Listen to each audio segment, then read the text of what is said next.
I was given some stuff occasionally, like blocks of dialogue, and I would just shit my pants. I'd be like, oh my God, I got to say this.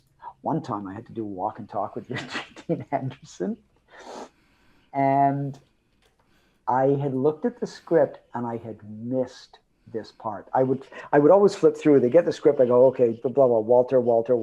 Okay, and then I go through. This has Well, got to be 0 hour. No I bunting. gotta, I missed this one little scene where it was like Jack gets off the, O'Neill gets off the The elevator, elevator. and I meet him and I walk with him down the thing, and I'm basically bringing him up to speed on the other SG teams Yeah. of on what planet they're on. I look at this thing before we shoot it, and I go, "What scene is this?" And they go, "Well, it's this scene." And I go, "Oh, I didn't realize that I was in that scene. Oh I no. hadn't read it. I hadn't read it, and they give it to me, and I go, "Oh my God!" And it was like a block of dialogue Yeah. like this that I was just like talking. It was just totally expositional, and it had about 6 planets in there, right? Like PX9, 742, The planets PX. had to have been a bear. Get them all Dave, straight. David.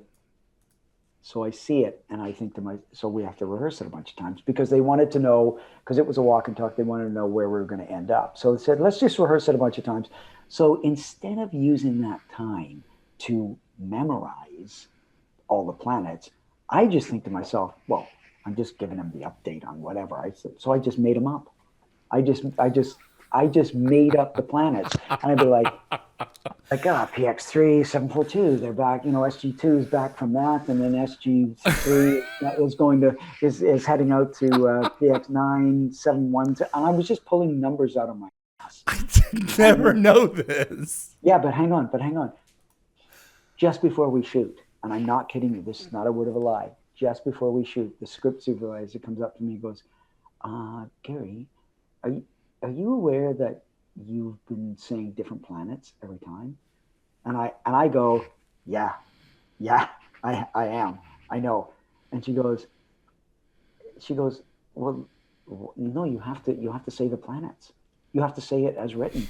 And I go, I used to go, yeah, but I'm just talking about the planets. It's like, why do I have to memorize them? And she goes, because we go there.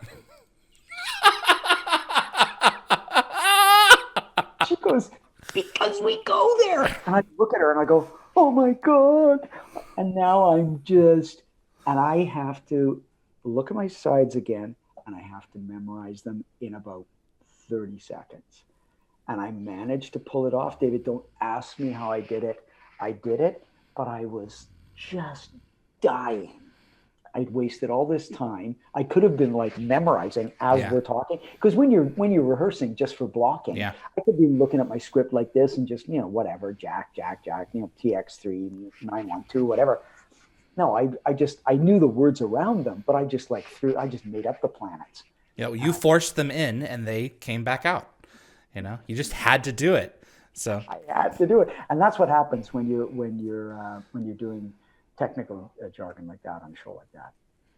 I remember being on set, jeez, during season 10 of production of, well, SG1, obviously. The other two didn't get that far. Season 10 of SG1. And I'm not going to name the actor, but there was... It was Paul McGillion. No. No, There was heavy, heavy technical dialogue. And it's one of the things that you just had to do from time to time as the gearheads.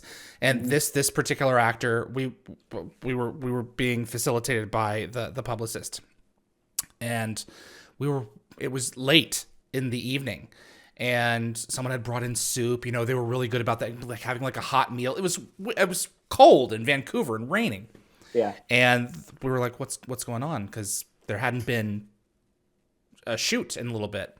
And the publicist came over and said to us, so and so is having trouble with their lines. There's a lot of technobabble, and they're having difficulty.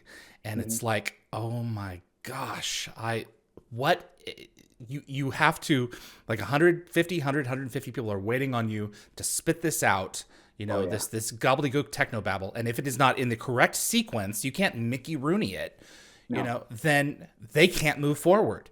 And I was Right. like, what a nightmare that must be, It's huge. The pressure is, you don't realize it until you don't, what you don't realize is until you start messing up your lines and you have to start at the beginning and doing, oh, can we take that again? Oh, sorry. Once that happens a couple of times, the pressure is instantaneous. And it's a lot of it is self-generated by the actor because they feel suddenly they're carrying the weight of the production on their shoulder because they can't, Yeah. deliver They're this burning cash waiting on you to get it together. burning cash. And sometimes, I mean, if the leads say fall into like a laughing fit, the production will kind of put up with that. But if you're like me, and they'd be like, Gary, can you get it together? Like it can happen at a certain level, but below that, no. But there were times when it was so much techno babble that people.